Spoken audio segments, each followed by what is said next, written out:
Nerdy Knights and the well-rounded table to Bohemian Geek Studies, where we take those extremely dorky dives into our favorite fandoms. I'm Padawan learner and defender of droids, Sarah O'Connor. Welcome, welcome. Hello, Sarah, and hello there, everyone. I'm Colleen McMillan, Jedi Master and Rebel Scum collaborator. And it is I, Pirate Jedi, Anders Shrew. Guys, I'm so happy to be back with you guys. Oh my gosh. I'm so happy to be back to do Rebels. I'm so happy folks, for this. While we vary in terms of our ranks here on BGS, one thing does remain constant. Much to learn we still have. So this season on Bohemian Geek Studies, we are taking a detailed dorky dive into Star Wars Rebels. Everybody watch Rebels. If you don't know already, this is my favorite part of Star Wars. Have I gently chided many people into watching it? Yes, I have. And today we're getting started with the season 1 pilot episodes entitled Spark of Rebellion, parts 1 and 2. Yes, now we have done our absolute best to scramble our signature, so we will be avoiding spoilers for future episodes. And just while I'm talking about things like that, I'm going to throw in an adult content warning just in case for your young ones. Yeah, we do talk about Kanan Jarrus quite a bit this episode. But before we get into the episodes themselves, a little story about Rebels as a project. So these episodes first aired on October 3rd, 2014, and Rebels was the first large-scale Star Wars project after the Disney acquisition. Shepherded by Clone Wars creator Dave Filoni, Rebels came from Carrie Beck's idea for an A-Team-style group that went around righting wrongs, and Filoni's original concept for Clone Wars, which involved a small group of beings set outside the main action of the Star Wars conflict. Originally, there were going to be a lot more connections into the main films, maybe an actual appearance by the Death Star and director Krennic. Those were later scrapped after Rogue One was in development, and the team decided to keep the focus on the crew of the Ghost and the events that directly affected them. The series took a lot of visual inspiration from the original Star Wars concept art of Ralph McQuarrie, which brought it visually closer to the original trilogy and gave the series a slightly different look than its Clone Wars predecessor. This choice accounts for a few things that fans noticed right away and sometimes still will not quiet down about. Very vocally. Such as a very slimmer look and pointed ends for the lightsaber blades. They more closely resemble swords instead of tubes of light. For shame. Oh no. They look different. And you know what? Now that we understand this project, let's hop aboard the Ghost and head to Lothal to explore our holocrons of knowledge. And before we even do that, since some folks have come to Rebels for the first time or maybe enjoying Star Wars for the first time, Colleen, can you define for us what a holocron even flippin' is? Because we're going to be going through our holocrons here, and we got to see a holocron in the episode, but what even is a holocron? Well, as we like to say here on BGS, it is a repository of knowledge. It's kind of like a library book, but like a million books can fit into a holocron if you really make it work. And this is a Jedi holocron that we see in the episode, which means it is activated by the light side of the Force. And it has that like pretty shimmery, shiny blue light. These are the ones that only Jedi can open. So it's kind of cool to see that. And basically, we're using them as our repositories of knowledge. So we will open them up to learn more things about the episode, the characters, the plot, all that good stuff. Yeah, so without further ado, Colleen, why don't you tell us what our first holocron is and get straight to it? Yep, let's go, guys. First holocron is the Journal of the Wills, in which we'll go over the plot, the episode synopsis, and a little summary detailing.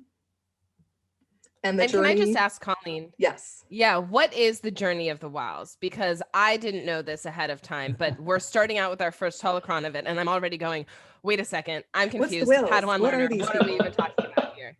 The wills are actually kind of like the chronologicalers of the Force and things that happen in the galaxy, outside the galaxy, everything. It's kind of like in Marvel with the alien guys, the Watchers would kind of write down everything that happened and just watch what happens. They don't really intercede in anything. There's actually a really funny short story in From a Certain Point of View that has two wills fighting over what to write about. It's really, really funny. But they're actually fairly serious beings, and they just spend their time detailing everything that happens. And the wills were actually supposed to be kind of what the Force was at first, before George kind of changed things up. But he wanted to keep this idea of the wills, and so it lives on in these metaphysical beings. Yoda actually got to talk to them too at one point in the Clone Wars, at least some aspect of the wills, which was really cool. Very cool.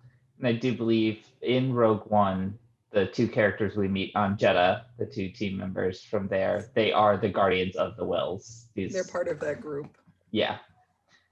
Yep. Chirrut, our sweet Chirrut. I felt bad I couldn't remember their names there for a second. I was just like, those two guys, you know who I'm talking about. You know, them's guys. Those two dudes. The guy with the huge gun and the blind swordsman. Yes. Yes. So that is our wills. We're going to move into our holocron now and deep dive to explore the plot for today's episodes. The series opens with Darth Vader himself instructing the Grand Inquisitor that the Emperor has foreseen a new threat, the children of the Force, that will need to be hunted down and eliminated or recruited. And what a bold choice to begin a children's show. James Earl Jones. Bold choice. Talking about terminating children. This is fine. And the Inquisitor looks scary AF. Yeah. So after this kind of ordering session by Vader to the Grand Inquisitor, we cut to the planet Lothal, little deserty, there's a city off in the distance, but we see kind of this desolation going on, where Ezra Bridger, a local street teen and street Lothal rat, distracts an Imperial patrol away from a Gotal vendor. That's the guy with the goat horns with the fruit that just wants to sell his wares, guys. That's all he wants to do. And I'm just going to say it. That is a lazy name for a species. If you're the Gotal. He's got the goat horns. That you're like, he's a Gotal. I mean, what are we going to do? It's George. It works. I mean, it's easy to remember then what he is. If you see Gotal, you know he's the goat guy. Ezra, though, takes food from the Gotal vendor as quote-unquote payment for helping him, which fair. He helped him. Yeah, I think that's totally fair. Yeah. The orphan's got to eat somehow. He stumbles upon a heist going on by a small crew of bandits and attempts to take the loot, which turns out to be weapons and food for himself. After being chased down by a TIE fighter, which really you're chasing one kid on a speeder TIE fighter, Ezra is forced to join the crew to escape on their ship, the Ghost. I love the Ghost. Such a good ship. It's so beautiful. I love it. The Ghost crew, which is composed of Hera, Kanan, Zeb, Sabine, and Chopper, make their way to Tarkin Town, a settlement for farmers displaced by the Empire. Tough luck. Where they distribute the supplies from the heist. And then they also go and sell the weapons to Vizago, which is a little shaky, but they also need to eat. You know what? They also need to eat. They need to feel the ghost. And Vizago is a lesser evil than where the weapons would have gone. And from Vizago, the crew learns of an Imperial transport full of Wookiees that they hope to free. But it's a trap. And Ezra is captured after Zeb shoves him out of his way. The Imperials attempt to use Ezra as bait, but Ezra doesn't have faith that his new friends will come back for him. It was so tragic. He tells Kalis, quote, "People don't do that." And this is one of those Star Wars things that I love. Callous means like emotionally hearted. And that's totally what Callous is totally doing. And so while in his cell, Ezra manages to open up the Jedi holocron that he stole from Kanan. And hark, is that Obi-Wan Kenobi we see? Yes, it is. To Ezra's shock, the Ghost crew does come back and the rescue is successful. Yes. And I mean, he did manage to kind of break out of his cell on his own, to be fair. He did. While he was captured, Ezra learned that the Wookiees were headed to the spice mines of Kessel and decides to help the crew with the prison break. During the mission, Kanan reveals himself as a Jedi Knight in order to help the crew and the freed Wookiees escape. And this was like the sexiest thing ever, dodging blast or fire. Like he was the epitome of sex god Jedi right there. he looks so good here. So good. Back on Lothal, Ezra steals Kanan's lightsaber and the holocron and leaves the ship. Kanan, at Hera's pushing, tells Ezra he is strong with the Force and that he will train him as a Jedi if Ezra agrees. Ultimately, Ezra chooses to join the crew and learn the ways of the Force. Lucky. Mhm. Cut back to the Star Destroyer from the opening. ISB agent Callus sends a message to the Inquisitor about the newly discovered Jedi, to which the Inquisitor thanks him for the information. End of episode. Well, let's move on to that second holocron, and this one we entitled The Will of the Force. And for this holocron, we'll be exploring the theme or themes of today's episodes. And to get us started, we're going to look in the micro, the theme of these two episodes. And we decided that that theme is kind of like selfishness versus selflessness, thinking about something larger than yourself. Remember Ezra's viewing of the people in Tarkin Town and how a sense of community was building. When Hera says to him, quote, "If all you do is fight for your own life, your life is worth nothing." This spurs Ezra to actions that he normally wouldn't attempt or think that he wouldn't normally attempt. And so why do you think that this gets to him, you two? What do you think it is about this particular crew and this particular moment that we see Ezra spurred to action? I think it's First. partially Ezra remembers what it was like to be a part of a family, what it was like to be a part of a community. He's never really known anything other than the Empire, but when his parents were alive, they did have this loving sense of things, and losing them is what truly caused him to partition himself off, to harden, to fend for himself. You know, in addition to telling Callus people don't do that, he even asks Hera when I think it was when they're going to rescue the Wookiees, the first attempt. Yeah. He's saying, who does that? Right. Ezra does. Who puts himself, I'm willing to stick my neck out to stick it to the Empire, but not that far. Yeah. Except he totally saved that vendor earlier in the episode. Yeah, he does do it in small ways. It is But he can convince himself that the risk was short and he got food out of it. Right. That is true. Although now he realizes what probably happens to people that the Empire takes. He kind of didn't really have an idea of that until he saw Tarkin Town. And he's like, oh, I've lived here my whole life and I've never seen this. His worldview is shifting and his world is opening back up again, for sure. Which, I mean, everything's opening up for him. It's his first time in space, as far as we know. He has that I'm in space. It's definitely his first time in space. He couldn't even believe it. Yeah. That was adorable. It's kind of weird to think how many people in the Star Wars universe actually don't go to space. Like, not everybody can afford a ship or passage off their own planet. A lot of people never leave their planet. So It's kind of like, oh, we take it for granted because we spent so much time in space just watching the movies. And here's little Ezra being like, what is happening?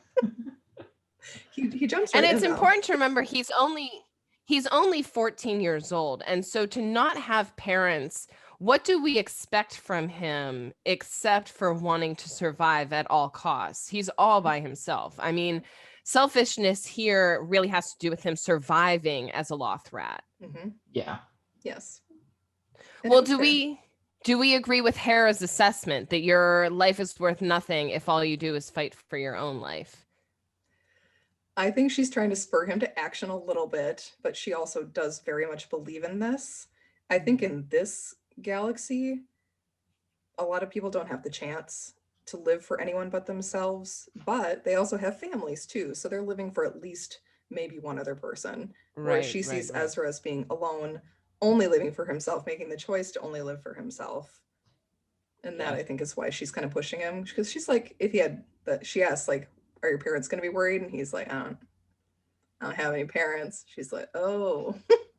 Yeah, and I mean, that kind of gets into the selflessness of the Ghost crew, because they could have easily dropped him back off on his planet and have left him alone.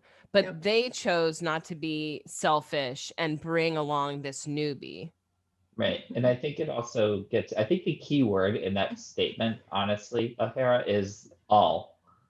Because she's not saying like you can't be selfish ever. She's saying you need to find something else to live for in addition to your own Right. life. And that's exactly what the Ghost Crew was doing. I mean, they were bringing the food to the people of Target Town, but they were selling the weapons to pay the bills. You got to Make Robin that Hood it money. some way. Yeah. Yeah, they need the money. They need fuel for the ship. It's expensive. Well, I think that idea of this like dual survival, dual standing up for other people, and Hera saying stand up for more than yourself gets to the series theme. Colleen, do you want to tell us about the series theme? And this isn't really a spoiler because we get a hint at it early on and it just continues to grow. Yes. Yep. Right. And we'll have a lot of different series-wide overarching themes. This is just one of them. It's one of our favorites. We do love this theme. Starting out early with that chosen family, the family you choose. Sabine says, quote, "We're not exactly anything. We're a crew, a team, in some ways a family." End quote. Adorable. I noticed here Ezra's expression when Sabine says family. He's like, oh, no, that's weird. And then he asks where their quote unquote real families are. So his definition of family too is also very skewed. He hasn't had one since he was 7, so he doesn't really understand the concept of this kind of family. He knows about like parents and kids and whatnot, but random strangers like hooking up and going out on a ship and doing stuff together, that just seems weird to him. So far, anyway. Yeah. And these guys, they do have a very strong family dynamic right away. I mean, everything about the Ghost Crew that we see is they are almost like a nuclear family. You've got Mama Hera, you've got Daddy Kanan. Yeah, we do. No, not that daddy. Well, it's just like Sabine says to Ezra when he first steals the supply, she's like, the big guy catches you, he's going to end you. And then Zeb later says, I'm going to end him if I catch him. Like, yes. Perfect. Yeah, Sabine is the absolute like college student older sister who's back from vacation. Zeb has that very big brother feel. And Chopper is a cross between the annoying baby brother and the drunk uncle. Yeah. Yeah. Yeah. I love Chop. We'll get more Chop later. We'll get more Chop later. But I think that actually kind of segues into our next Holocron. Our third Holocron here, where we are going to be exploring the galaxy's populace. For this one, we will be exploring the characters and relationships that are featured in today's episode. Sarah, you want to kick us off? Yeah, of course I do. I want to kick it off with Ezra, who's Space Aladdin. That riff-raff, Lothrad, I don't buy that. I flat out refuse to believe that was not a consideration when they designed this character. They denied it, but now they're talking about Nina Masood, who played live-action Aladdin, playing a live-action Ezra, and I'm like, come on. I mean, just admit it. Just admit it. It's too perfect. Just admit it. I mean, he's your fairly typical orphan with a special destiny, and I eat it up every single time. Yes. I have a question for you guys that I kind of want us to unpack when talking about Ezra. Do we think that it was the saber that called to Ezra via the kyber crystal, or was it the holocron? Was it maybe both? I have my own stance on it, but why don't Anders, you go first? I personally think if it was both, it was very, very heavily on the holocron side. I have a hard time believing that the saber called to him via the kyber crystal, because that crystal is bonded with Kanan. Okay. No matter how long it's been sitting there ignored, it's still bonded to him. Okay. So I'm definitely on the side of the holocron. Okay, cool. Colleen, how about you? I definitely believe it's the holocron, because the holocron can call to any Jedi, whereas the saber, like Anders said, is Kanan's saber. Like we see when they go and choose their crystals, their crystal calls to the younglings, and they go and grab it out of the Ilum ice caves. Notice that Ezra thinks that it's the saber that calls to him, though. He picks the weapon first, instead of the knowledge. He's just pulling a Ron Weasley with the Elder Wand. Yes, That's his problem. yes, he is. He's got a lot of Harry in him, but he has a lot of Ron in him too. Yeah. Yes. So I think that it was both. I think the Force is thirsty AF for Ezra. And here's why I think it was both and why it's the Force more generally. Because like when Ezra looks over at Kanan before they ever interact, you hear that mysterious humming sound. The Force is calling, and both Ezra and Kanan are like, new planet, who dis? One another. And so I think that it was the Force calling, which obviously the Force is going to be present in both the Holocron and the lightsaber. Whose voice is louder? I think that it makes a lot of sense. You two make a lot of sense with the Holocron having it be louder, but I think in general the Force was just like, yo, home slice, now is the time. Like, this is the awakening. We've let you do some cool physical acrobatic stuff before now, but like, now is your time to freaking shine. And that happens later in the episode. It's very strong calling to him when the ambush is about to happen on the Imperial transport. Yeah. Kanan, who admittedly is like focused on the job at hand, trying to free these Wookiee prisoners that he thinks are behind that door, doesn't notice, and Ezra is able to sense the trap right before it gets sprung. He says something's coming. Yeah. And Kanan is a little closed off too at this point. He's rusty. I mean, he doesn't use the Force very often anymore. This is going to throw a huge wrench into his works, which I can't wait for us to talk about. Absolutely. Another feature about Ezra is he is a major collector and he loves taking souvenirs. You see his little pack rat mentality, all his little collections of his helmets and everything. If any of you guys watch Young Justice, very much Wally West on that show. That's great. Gotta have a souvenir from every mission. Heck yeah, grab a seashell off the beach. We're good. Yeah. And then finally, the voice actor, Taylor Gray, was 21 when he started voicing Ezra, which is the youngest cast member. So youngest on the crew, youngest in the cast.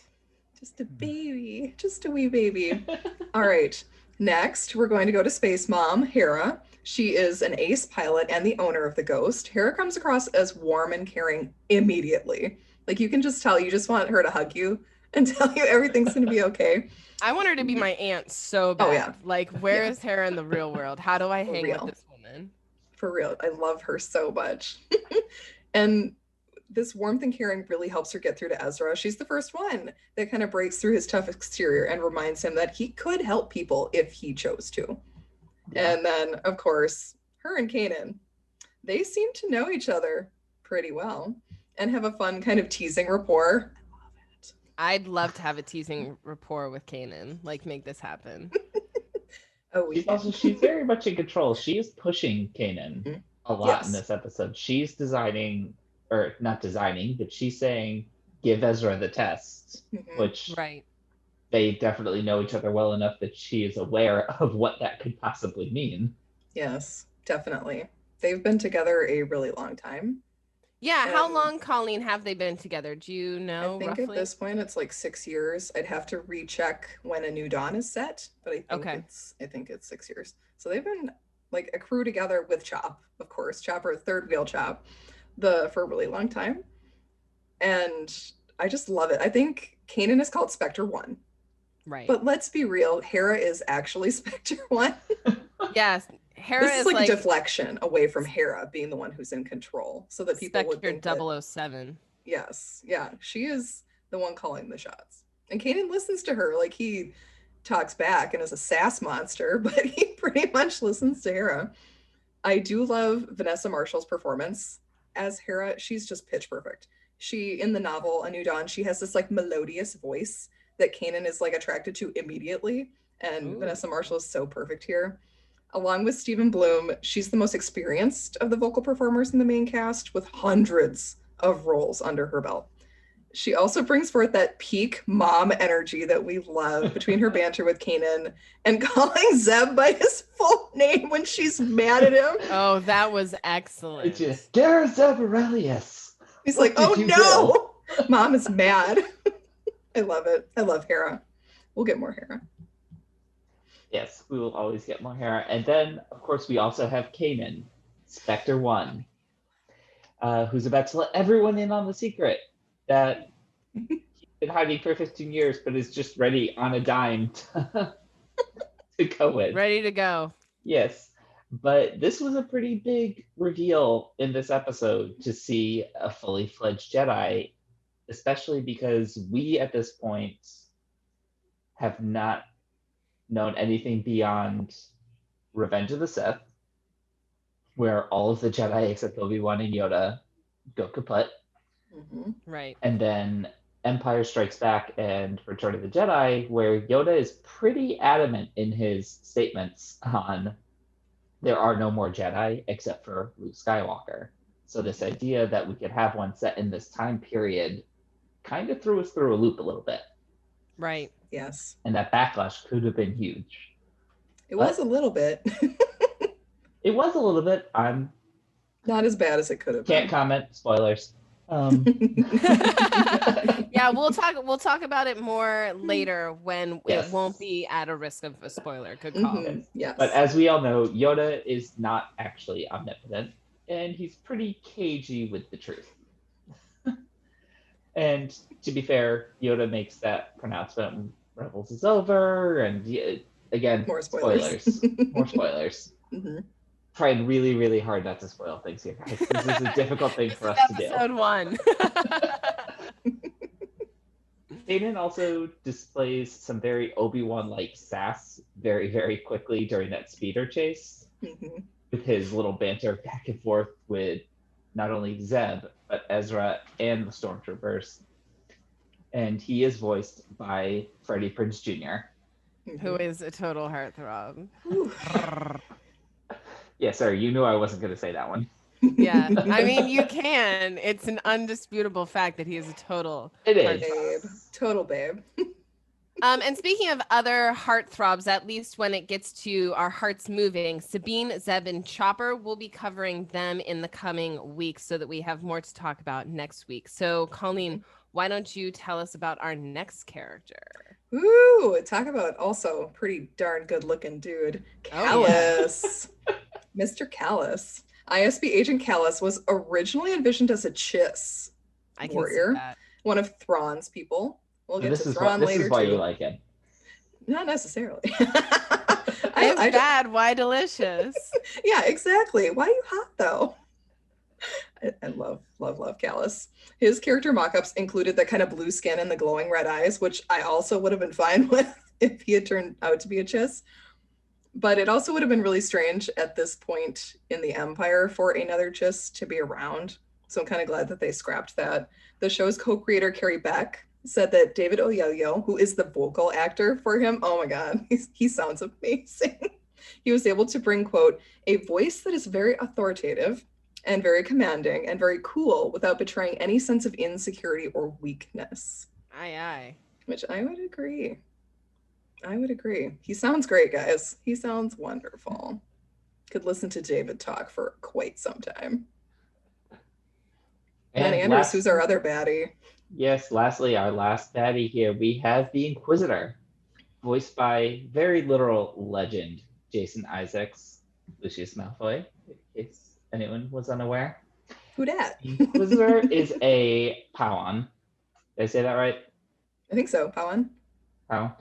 Whose people were featured in Revenge of the Sith on Utapau, right as Obi-Wan was taking care of General Grievous and then falling down a pit.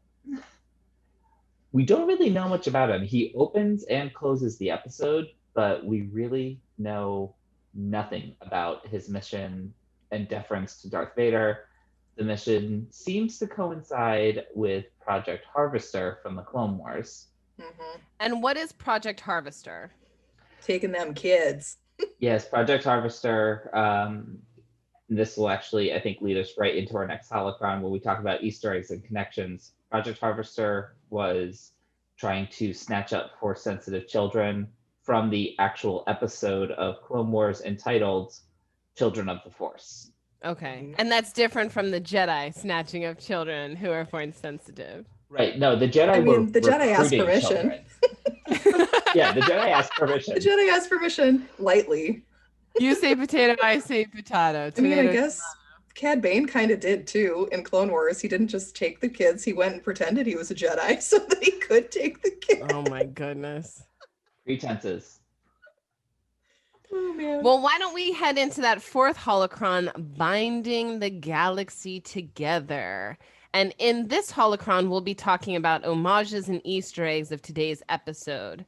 And I get to start it off with the first one, and one that is like so classic Star Wars. And that's the opening shot, the opening undershot of the Star Wars destroyers. It's just so classic Star Wars. It gets me every time. It honestly does.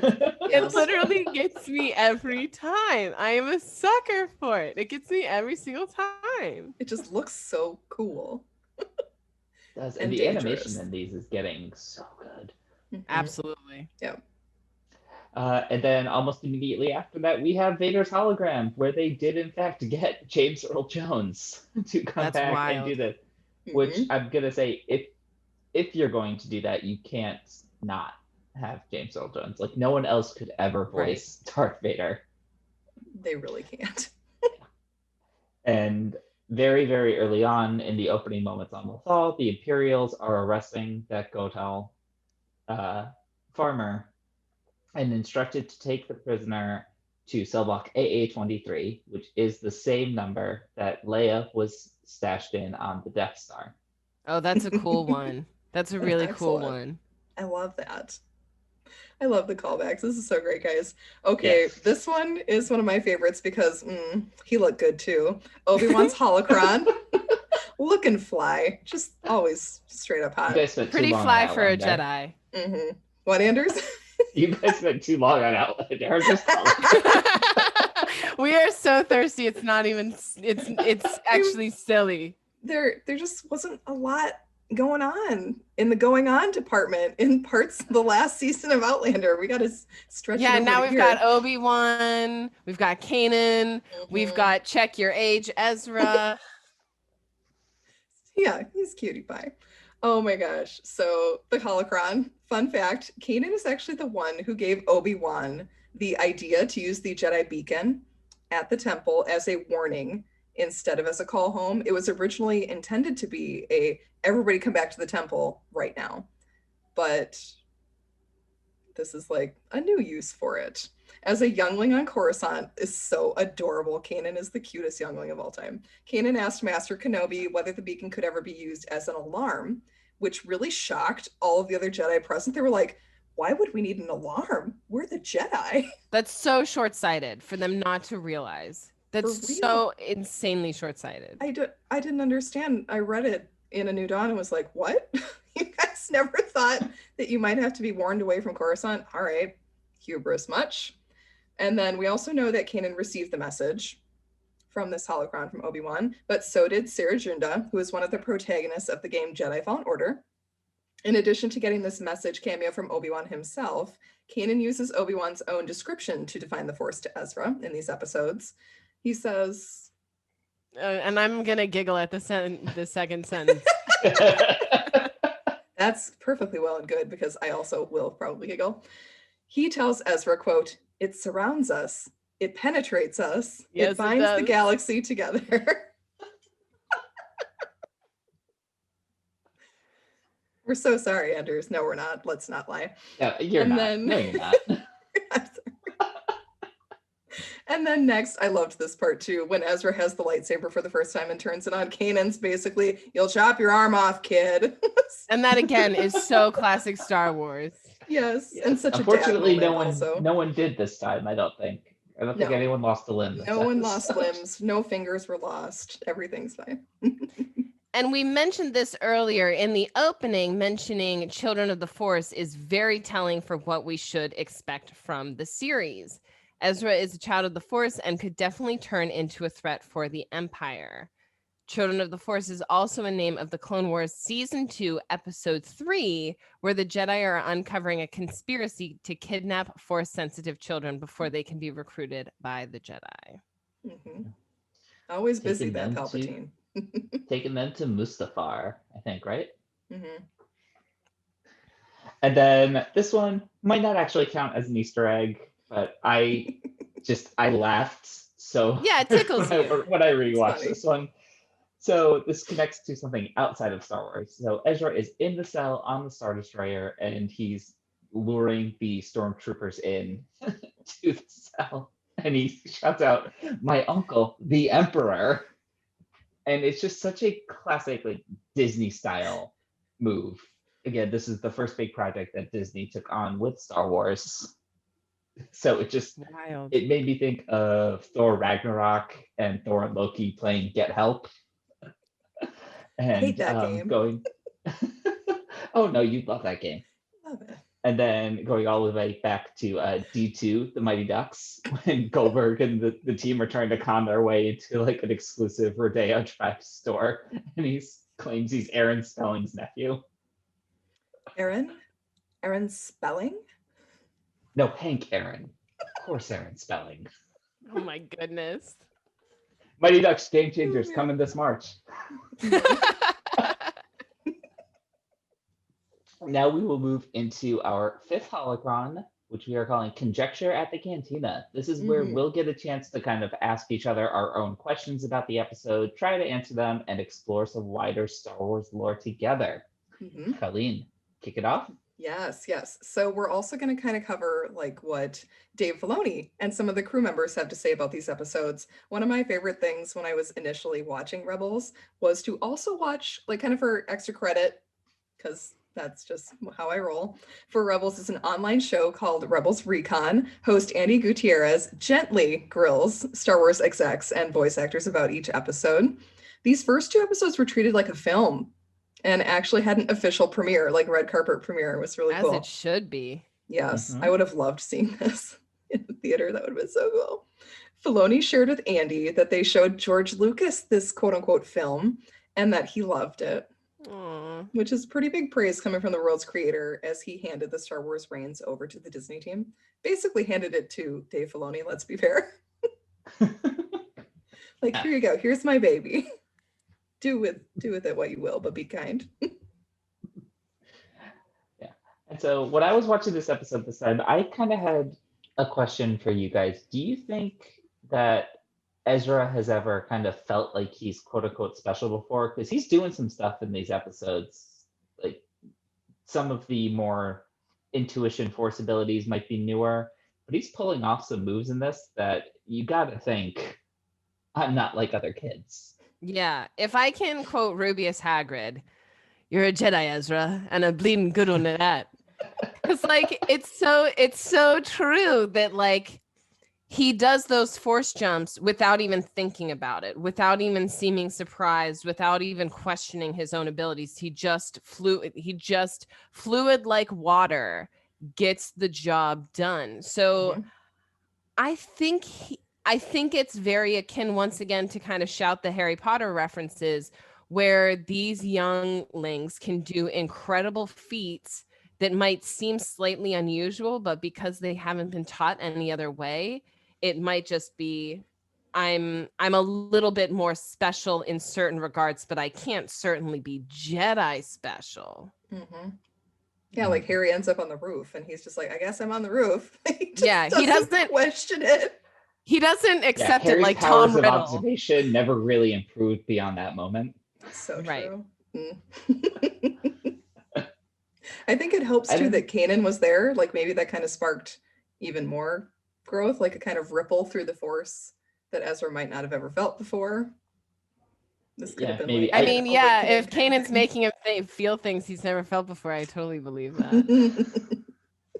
Yeah, I mean, I can get like him parkouring all over the city, like that. Those moves, you can chalk that up to I'm naturally a little bit more athletic or whatever. Right. But he pulls off a pretty far-reaching flip over Agent Callus when they're on Kessel, and I'm just like, all right, you're not chalking that up to you just happen to be athletic. You have to suspect something. And we've seen Luke was a great pilot. Anakin was obviously a pod racer, the only human who could do it, which makes you stand out as a bit unusual, but at the same time, not 100% unheard of. Yeah. So I'm Yeah, really curious. they think it's just their thing Yeah. that they just happen to be Okay. really good at. Yeah. And then this one's a little bit more on logistics. So, given the fact that Kanan has just outed himself to the Empire as a Jedi, would he really have been willing to let Ezra just walk off and keep the lightsaber? No. He says, "You could take it, or you can come with us." I think he don't believed so. in Ezra way too much. Mhm. Like when I was watching it, I could almost see. I don't think Kanan was lying to Ezra at all. No. I just He's very don't. open. I just don't believe that Kanan thought that there was going to be any other choice that Ezra was going to make. Right. If That's that some makes pretty sense. sweet bait to dangle in front of a 14-year-old kid. Like, oh, Yeah. you want to be a space wizard? No. Go Yeah. just stay on No, the I'll take the wall. sword and go. Yeah, Right. like, do you want to collect this space tchotchke to like sit in your room and grow dust, or would you like to come join me where you can learn powers beyond your wild imagination and have a family? Mhm. Yes, please. Gotta Yes. go. Where you can learn how to use the sword. Like, I will teach you how to use the sword. Even if Ezra hadn't gone to the ghost, although I think it was kind of a foregone conclusion that he would, Kanan would have had no trouble getting it back from him. Like, let's Yeah. be fair. He's at least mostly trained Jedi. He's not a knight yet, but he's been trained, so he'd be fine getting it back from Ezra if he had to. Well, we've talked about Kanan's lightsaber. Do we know where Kanan got the holocron? We actually do. Kanan got it from his Jedi teacher, Master Deepa Bilaba, after the conquest of Kaler near the end of the Clone Wars. And then, obviously, his master did not survive Order 66, so he hung on to it. Yeah. And there was, Very I can't sad. remember what the graphic novel or the comic book was, but there's a really good comic book about Kanan Mhm. that There's talks two. about some of this. Which one is it, Colleen? They're the Kanan comics. They're really, really good and really sad. It's Yes. basically about his time as a Padawan under Deepa Billaba and how he befriends some of the clones and what happens during Order 66 and what happens before it. It's really, really sad. Kanan actually wasn't sure if he would be chosen by anyone to be their Padawan, but then he felt this connection kind of almost the same way that he and Ezra had that little moment at the beginning. He was drawn to a hospital wing where Deepa Billaba was in a bacta tank, like unconscious. She'd been unconscious for a really long time. And him being there kind of woke her up. Aww. It's so cute. It's so sad. Well, then that kind of makes me think that Ezra's powers maybe were awakened a little bit more in Kanan's presence then. I don't know. Either way, That's I the like thing. it. Yeah. Just a little spark. A spark that will ignite it to the Ignite. Empire. Yeah, exactly. And speaking about sparks and igniting, what is up with Ezra's slingshot weapon? My main question is kind of like, is this a force sensitive weapon or not? So the answer is probably not. As far as we know, it is a unique weapon. I don't think we've seen this anywhere else with any characters. It's an energy weapon that fires non-lethal rounds. I'd assume he probably uses some of that natural force instinct to aim it, Yeah. to kind of gauge how far to pull and whatnot. He first uses it in the young adult novel Ezra's Gamble, and the Trandoshan bounty hunter Bosk even comments on it when he strikes up a very unlikely partnership with the young Ezra. Adorable. Just Ezra falling around a giant Trandoshan. Just a cool little weapon. I really like it. Yeah, it's really cool. It's unique. It fits his personality so well, that kind of ne'er-do-well with the slingshot sticking out of his back pocket. Yeah. And it seems like it's something he made. Like a lot of his stuff seems like he made it. He's got this kind of innate tech knowledge with him. Like he gets to hack into stuff and he knows. Well, that's kind of like Anakin having just the ability to finagle things and everything is really impressive. Just good engineering skills. Very much so. And non-lethal. Also very good. It has the blue color, the kind of stun bolt color, which is a nice touch. And then my last question for this one I mean, this is just me kind of dunking on the Imperials a little bit. So they had what, like 2 or 3 total crates. One of them had weapons and 2 of them had food. They were not particularly large shipments here. Did the No. troopers really need to, quote unquote, protect them at all costs? No, That line, definitely that not. line from them, I was just like, really? Yeah, no, Oh, man. definitely not. No, That's pride they did ordering that one around. for sure. My take is that the Empire just can't afford to look foolish ever in front of anyone, and can't let anyone take their stuff. Like, this is if people see us being made fools of, that's not good. We have to catch who did it and punish them so that no one else will try and do this again. I think it's more of like a deterrent thing and an embarrassment thing. They're trying to make the citizens of Lothal bend the knee, basically. And if some street toughs can steal their stuff, Not great. It doesn't look great for them. And then, of course, you have to catch poor Lieutenant List gives that order. So he's very young, up-and-comer on Lothal. So, of course, he's going to be like, oh, no, if they find out this happened on my watch, I'm going to be in big trouble. So he will do the desperate thing and be like, go get the crates, everyone. I'm sure the freaking stormtroopers were like, really? Like, how many troopers could we have fed, possibly, with those crates? It might have been like the more expensive food too. It could have been going to like the higher ups, possibly. Maybe. Like officers' mess level food. Somebody's not getting their steak tonight, guys. So Lieutenant Liz is getting a demotion. Well, I have a final question that isn't really a question, more of an observation. How in the world did Agent Callus hang on after the ship blasted apart before the shield was put up? That's beyond me. All I have to say is he has to be ripped AF to have been able to hold on that long. And did either of you two notice he also totally killed a guy on his side for no reason at all? Just a blatant being disregard for annoying. human life. Well, is that the first Jedi you've ever seen, sir?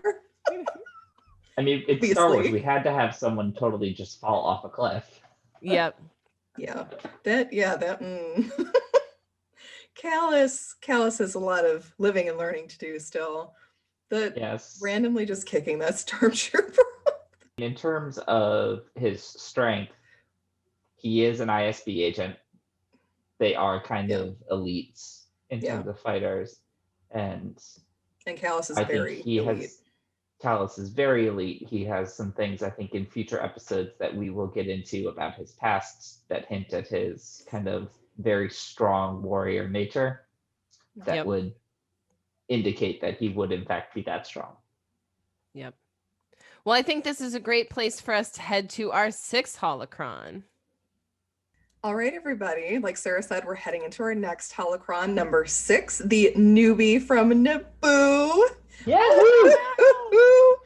Welcome. This is Flo's first time watching Rebels, everybody. First time. You guys finally wore me down. Yes. Gently. Yes. We knew Watch we would. Rebels. Watch Rebels, everyone. Your husband also asked me to get you to do it. Oh, well. All right. Everybody in my life wore me down. Thanks, guys. See, we're here for you. We love you. We want you to enjoy things. So we tasked Flo with watching the episodes and giving us her questions and feedback and her hot takes, if she has any. So let's find out what our ambassador for Naboo thought about today's episodes. So I want to start off by saying that I actually took notes, which is very rare for me, as my team knows. So I did take notes, and I have to say, I actually really enjoyed these first 2 episodes. I feel like this kept me much more engaged than Clone Wars, like no shade to Clone Wars, but like this one, I like put my phone down. I had like my multicolored pens and was like taking all my little notes. So That's what they had. Clone Wars great. gets so much more engaging as you move on through it, and so this one they definitely had that ability. They learned from the past. Yeah, I feel like this one like caught me like right away. I was like, oh, what's happening? So that was awesome. Yes. Okay, so in no particular order, here are my takes from the episode. First of all, you guys will not be surprised, but I think Ezra's super hot. Yes. Okay, hold on. He's cute. He is a cutie pie. Hold on, though. But like, I need to ask, Kanan Jar is hot. Get the bleepity bleep bleep bleep into my bleep. Like, woo-hoo-hoo-hoo. Ezra is totally attractive. He's cute. But Kanan, like, I talk about this elsewhere. What a dick. Here's the problem though. So like, first of all, I need to know like how old Ezra is because I need to know if this is like, wait, how old? 14. 14. At this point. He'll be 19 same at age the as end. Luke Skywalker. Yeah. But he is attractive, Flo. It's okay. You don't have to be stranded on this island alone. He's attractive. Maybe it's like legal on Lothal or something. And yeah, like we've talked about, I know we talked about this in like our Ezra pods, but like he is super Aladdin-y. And like I didn't realize like how Aladdin-y this first part of the episode would be, where it was just like, this is a straight remake. Okay. Oh, for sure. They're like, Agrabah, welcome. Yeah, exactly. 1,000,000%. So to your point, Sarah, Kanan is super hot, but I do have a question. Like, what is up with his eyebrows? I don't know, and I don't care. That's an excellent question. I mean, Freddie Prinze Jr. has some pretty expressive eyebrows, so maybe they just kind of These are intense. They're really intense. Every time he was on screen, I was like really distracted by the eyebrows, which like kind of took away from Kanan for me. No, not even at all. You'll get used to it, and then you'll be like, oh yeah, that's fine. I'm sure I will. I am already obsessed with Hera and Kanan though, especially when she called him love. I was just like, yes. Yeah. Oh my God. They dropped it early, fast, and hard in Star Wars. Like, you don't do the L-bomb all over the Ghost. Well, okay, so like this is my thing. Like, I don't feel like it was very obvious if they're together, or like, do they just have sexual tension, or like, I don't know. But I'm really looking it's forward. You will see. Okay. Yeah. It's both. We'll see. In terms of Zeb, I don't like him. I think he's super weird, but I'm sure I'll like him eventually. Like, I don't feel like I was supposed to like him in these because he was against Ezra, and like, obviously, I'm supposed to be Team Ezra right now. So yeah. I was like kind of sketched out by him. Is Ezra hitting on Sabine? Was like my number one question. Yes. She's that was Ezra like is a trying to hard hit on hit. Sabine. She's Sabine has 16. no time for it. So that was my question, Colleen. Like, Sabine is 16. Okay, I wasn't really sure if they were like peers or like close enough, or like if it was sketchy or if it was like a Padme Anakin situation. Where No, it's totally close enough. No, they're closer. Okay. I mean, when she whips off her helmet and like music pretty much swells and time stops, I loved that moment. It was great. It was like some Disney princess stuff. I was Ezra in that moment. It was awesome. Sabine is so cute. Okay, so next, like, I totally saw the Ezra as Aladdin vibes, but in the like latter part of the first episode, I got some like serious Ezra is Elsa in Frozen 2 vibes when he was like hearing the like force noise, like when Elsa hears like her like ah sound, which like kind of had me wondering, like, is Elsa force sensitive too? I would believe that. I would He believe is the that balancing for sure. spirit. Right? Okay, I'm like super here for a crossover episode of like Frozen Rebels. I was super sad about the Wookiee slavery. That was like, let's just like bring it down. I was very upset about that. That was not okay. But when Zeb said that he was a red hairless Wookiee, I literally laughed so loud. It was preposterous. Whereas like, I don't think I've ever laughed in Clone Wars. So it was like nice that this was already like so funny in the first episode. I was like, perfect. Yes. My top quote was Hera saying, if all you do is fight for your own life, then your own life is worth nothing. That just like, obviously like we love stories about heroes, and like this was just peak hero. So love that. Ezra's like, I shouldn't do it, but I'm gonna do it. Yeah, that was so great. And then episode 2, or like part 2 of episode 1, whatever, I don't know what we're calling it. I really like the like anti-gravity swimming-esque fight at the beginning. That was like really cool to see. Also, Ezra saying I'm Jabba the Hutt just like made me giggle. Oh, of course. He's so sassy funny. Too. I love that about him. I'm super here for sassiness. My coolest new weapon, because I know you guys like love talking about new things. I had never seen this. Obviously, I know you guys have, but the exploding graffiti gun that Sabine has is insanely cool. Like that is so legit. So that was really cool.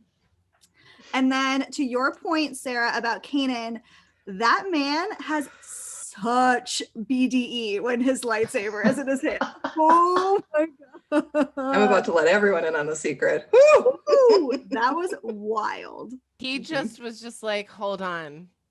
Let me make you all blank when I go into my Jedi mode. And he just steps out with just like his chiseled chest, his beautiful piercing eyes, and just lights that bad boy and just like dodges and ducks and just moves as fluid as water away from those blaster pistols. I was just like, Freddie Prinze Jr., take me in CGI. Right? It's so hot. It was impressive. And Flo, a Jedi has not been seen for like 20 years, so this is craziness. So this was a big deal. Yes, that's why Callus was kind of like, wait.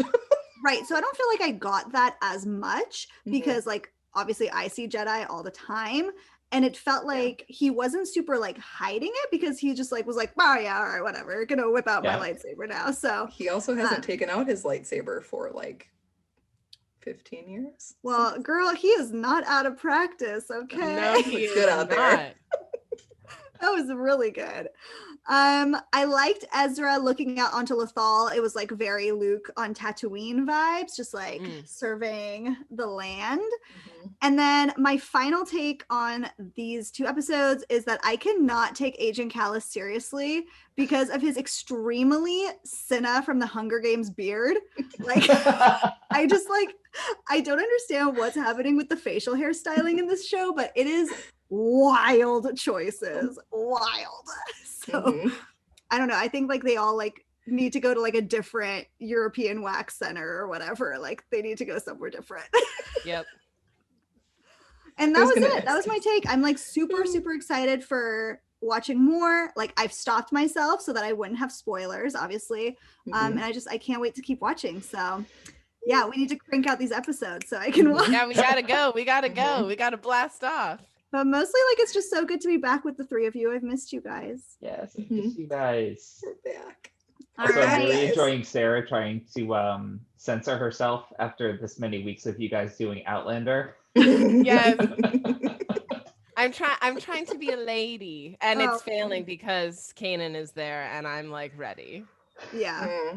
Space Daddy. You can have Kanan. I'll take Ezra. That's fine by me. So I think us dividing up the men of Star Wars Rebel is where we should leave it. So join us again next week to geek out together about Rebels Season 1, Episode 3 and 4, where we see if Zeb and Ezra can actually survive as roommates. Until next time, please subscribe and leave us those 5-star reviews. Check out our website at bohemiangeekstudies.com, where you can watch all of our episodes and enjoy Colleen's Book Corner, where she's reviewing Star Wars literature. And you know what? You can contact us through email and social media to let us know about your Rebels takes. As always, keep telling other nerdy knights to join us because that really does help. And you can also head to ForgottenEntertainment.com to check out all the offerings from the Forgotten Entertainment family. Until next time, lightsabers up and keep those episodes streaming. Bye, everybody. Bye, guys. Bye, everybody.